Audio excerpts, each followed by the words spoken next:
एक लड़का अपनी सगी बहन से मिलने के लिए उसके घर जाता है और जैसे ही घर जाने के बाद दरवाजा खोलता है, दरवाजा खुलता जरूर है लेकिन उसकी बहन आपत्तिजनक स्थिति में थी एक लड़के के साथ। और उस लड़के को देखने के बाद भाई आग बबूला हो जाता है और कहासुनी शुरू हो जाती है। कहासुनी में एक कत्ल हो जाता है और जैसे कत्ल होता है उसके बाद उस लाश को छिपाने के लिए घर में ही एक गड्ढा खोद दिया जाता है। गड्ढा खोदकर उस लाश को दबा दिया जाता है और 2.5 महीने तक लाश लगातार आवाज लगा रही थी, चीख रही थी, चिल्ला रही थी कि मुझे यहां से निकालो।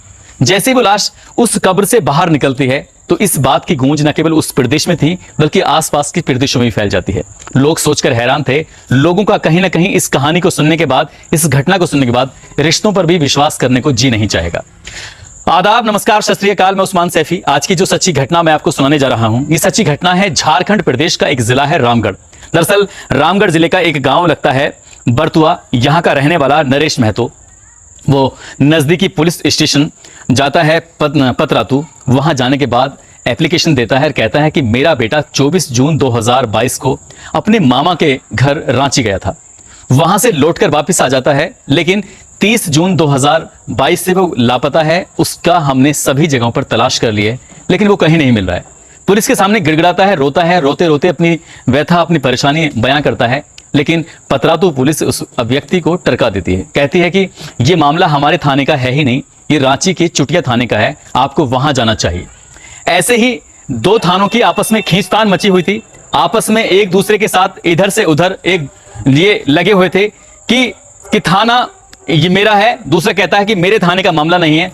पिता ने हर जगह अपने बेटे को तलाश करने की कोशिश की। बेटे की उम्र 21 साल और नाम उसका रोहित कुमार। उसका ऐसा कोई दोस्त नहीं, जहां जहां वो जाता है वहां वहां, या उसका बचपन से लेके बड़े होने तक जितने लोगों से भी झगड़ा फसाद रहा था उन व्यक्तियों से भी पड़ताल की जाती है लेकिन कोई भी कुछ बोलने को तैयार नहीं था। और रोहित कुमार के मामले में हफ्ता, 15 दिन, 1 महीना, ठीक इसी तरह से 72 दिन बीत जाते हैं और सफलता नहीं मिलती। आखिरकार उसका पिता नरेश महतो अपने परिवार के साथ, अपनी बेटी चंचल के साथ सीधा पहुंच जाता है रांची के चुटिया थाने में और वहां जाकर डेरा डाल देता है। कहता है कि जब तक आप मेरे बेटे को तलाश नहीं करोगे तब तक मैं यहां से नहीं हटूंगा, क्योंकि मेरा बेटा मेरा लाडला था, मेरा जिगर का टुकड़ा था। पुलिस वाले जब इसकी बात सुनते हैं तो कहीं ना कहीं भावुक हो जाते हैं, इमोशनल हो जाते हैं और इस व्यक्ति की जो गायब था रोहित कुमार, उसकी पड़ताल करनी शुरू कर देते हैं।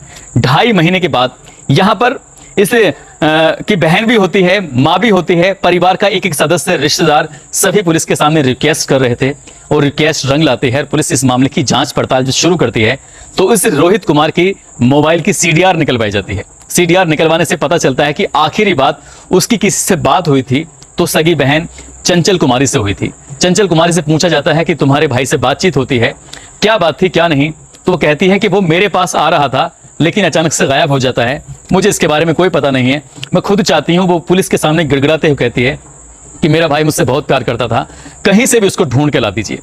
पुलिस वाले बहन को तसल्ली देते हैं और उसके CDR के साथ साथ उसकी लोकेशन भी निकलवाई जाती है और आखिरी जो लोकेशन उसकी पाई जाती है वो चांदनी चौक एक बस स्टैंड होता है। उस चांदनी चौक बस स्टैंड जो कि चुटिया थाने में लगता है, वहां उसका मोबाइल स्विच ऑफ था। उसके बाद उसका कुछ पता नहीं। पुलिस वाले हर एंगल से जांच करते हैं, पतरातू थाने में जाते हैं, दुश्मनी से लेकर रंगदारी, जो भी एक एंगल होता है पुलिस का, पुलिस की अपनी कार्य प्रणाली होती है। हर उस बारीक से बारीक भूसे के ढेर में जैसे सुई तलाशने जैसी कंडीशन थी लेकिन पुलिस को कुछ भी हाथ नहीं लग रहा था। पुलिस के पास सिर्फ एक रास्ता था, वो था आखिरी बार जो चंचल कुमारी से उसकी बातचीत होती है तो चंचला कुमारी को वो हिरासत में लेते हैं, उससे बातचीत करते हैं, उससे कहते हैं कि तुम्हारी भाई से क्या बातचीत हुई थी, हम ये जानना चाहते हैं। इसी बीच में चंचला कुमारी के मोबाइल की CDR निकलवाई जाती है। उससे पता चलता है कि वो एक लड़के से बहुत सारी बातें किया करती थी और उस लड़के का नाम कुछ और नहीं, वो मुस्लिम समुदाय से इसराइल अंसारी होता है, उसका प्रेमी होता है। वो दोनों आपस में बहुत सारी बातें करते थे। जब इसराइल को भी पुलिस ने हिरासत में लिया, साथ ही चंचला को भी पुलिस ने हिरासत में लिया और इन दोनों से जब पूछताछ की जाती है तो चौंकाने वाली बात सामने आती है, जिसको सुनने के बाद सबके सब हैरान रह जाते हैं। उस जिले में नहीं बल्कि पूरे प्रदेश में इस घटना की गूंज फैल जाती है। दरअसल कुछ इस तरह से होता है कि ये लड़की पतरातू की रहने वाली थी, जो पतरातू के बरतुआ गांव लगता है, लेकिन इसके पिता गवर्नमेंट जॉब करते हैं, सरकारी नौकरी करते हैं, जो कि थर्मल बिजली बोर्ड के सरकारी क्वार्टर जो कि पतरातू में बने हुए हैं, जो पंच मंदिर के इलाके में हैं, वो वहां रहती थी। उसके परिवार का बाकी सदस्य नहीं रहते थे। पिता का अचानक से ट्रांसफर हो जाता है और इसी जगह पर, उसी सरकारी क्वार्टर में वो अपनी प्रेमी को अक्सर बुलाया करती थी। प्रेमी उसके साथ जब वे संबंध बनाया करते थे, मिलते थे। लेकिन एक बार ऐसा होता है, जब ये आपस में संबंध बना रहे थे तब अचानक यहाँ रोहित कुमार की एंट्री हो जाती है। रोहित कुमार अपनी बहन को आपत्तिजनक स्थिति में देखता है तो गुस्सा आता है, लेकिन अपनी बहन को समझाता है, कहता है कि जो तुम कर रही हो वो गलत है, इसलिए ये सब मत किया करो, अच्छा नहीं है। परिवार को, समाज को, लोगों को पता चलेगा तो तुम्हारे इस रिश्ते को कभी मंजूरी नहीं देंगे। इसलिए वो लड़का दूसरे समुदाय का है, इसराइल उसका नाम है, इसलिए उससे दूर ही रहो तो ज्यादा बेहतर है, ज्यादा सही है। लेकिन वो लड़की चंचला थी कि भी इस बात को मानने को तैयार नहीं थी और अक्सर इन बहन और भाई के बीच में झगड़ा होता था। झगड़ा जब ज्यादा लगातार बढ़ता चला जाता है तभी वो प्लानिंग करती है कि अपने भाई को रास्ते से हटाना है।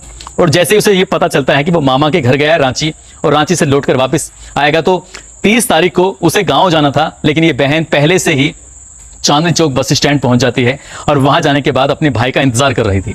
जैसे इसका भाई बस स्टैंड पर पहुंचता है, अपने भाई से प्यार से बात करती है और बहुत ही अच्छे से बात करते करते कहती है कि भैया मुझे अपना मोबाइल दे दो, मुझे मोबाइल पे बहुत जरूरी बात करनी है। वो पूछता है कि तुम यहाँ क्या कर रही थी, तो वो कोई ना कोई बहाना लेकर ऐसे ही टाल मटोल कर देती है, अपने भाई का मोबाइल स्विच ऑफ कर देती है।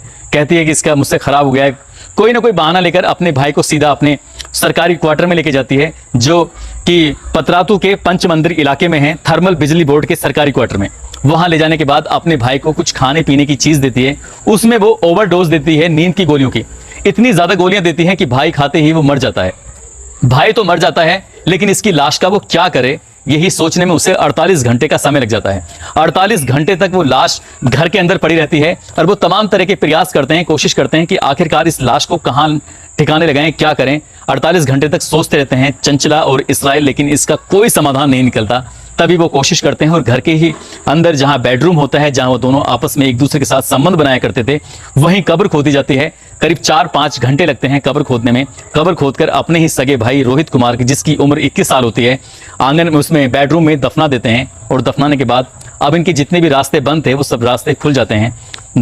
प्रेमी और प्रेमिका दोनों मिलकर आपस में वहीं, ज्यादातर जब वक्त मिलता था वहीं रहते थे। इसी बीच में उस लड़की ने मिस्त्री बुलवाकर इस घर के फर्श को बहुत अच्छे से करा दिया, उसे पुख्ता मजबूत करा दिया ताकि किसी को शक ना हो।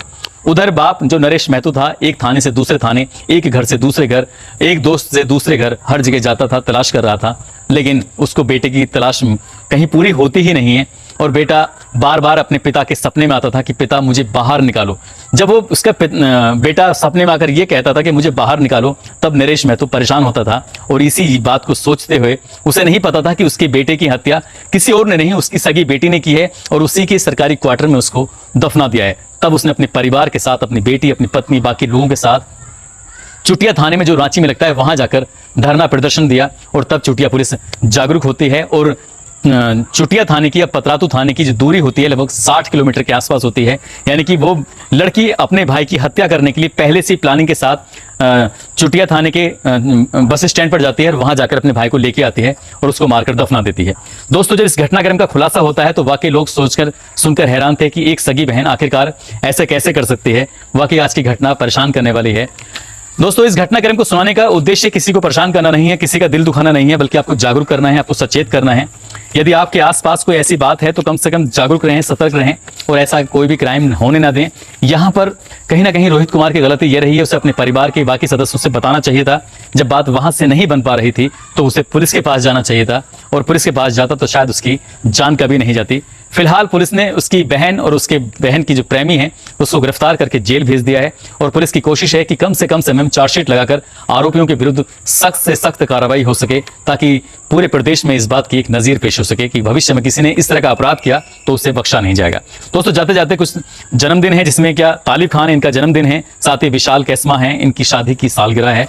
इनकी शादी की सालगिरह मुबारक हो और तालिब खान को जन्मदिन मुबारक हो। साथ ही कुछ लोगों ने नाम लेने की अपील की थी, जिसमें दीप चंद देहाती, चंद्र सिंह वसावा गुजरात से हैं, संतोष, पंकज सैनी, मुकेश कुमार, धर्मेंद्र महतो, मोहम्मद फिरोज, अरशद सैफी अमरोहा से हैं, सहराज अंसारी, प्रदीप यादव, रोहित शाक्या, प्रेम सिंह क्षत्रिय हमीरपुर से हैं, अतुल, संदीप कुमार बिहार से, नसीम अहमद, मुखराज गेंदा बूंदी से हैं, साबिर आलम, आफ्ताब आलम, शफीक अहमद, गोविंद अनुराग, शफीक राजा नकवी, मनोज कुमार प्रजापति, सीमा गुज्जर, प्रकाश कुमार यादव, कृष्णा महतो, बाबू अंसारी, राजू कुमार महतो, सुभाष चंद गोरखपुर से हैं, जावेद सैद, अजहर आलम, मोहम्मद सदरुल, दिलीप अलवर से हैं, अयान सैफी, मोहम्मद शफीक, अनिल मोर्रे। इन सभी का दिल की गहराइयों से धन्यवाद। आप सब अपना ख्याल रखें, सुरक्षित रहें। जय हिंद, जय भारत।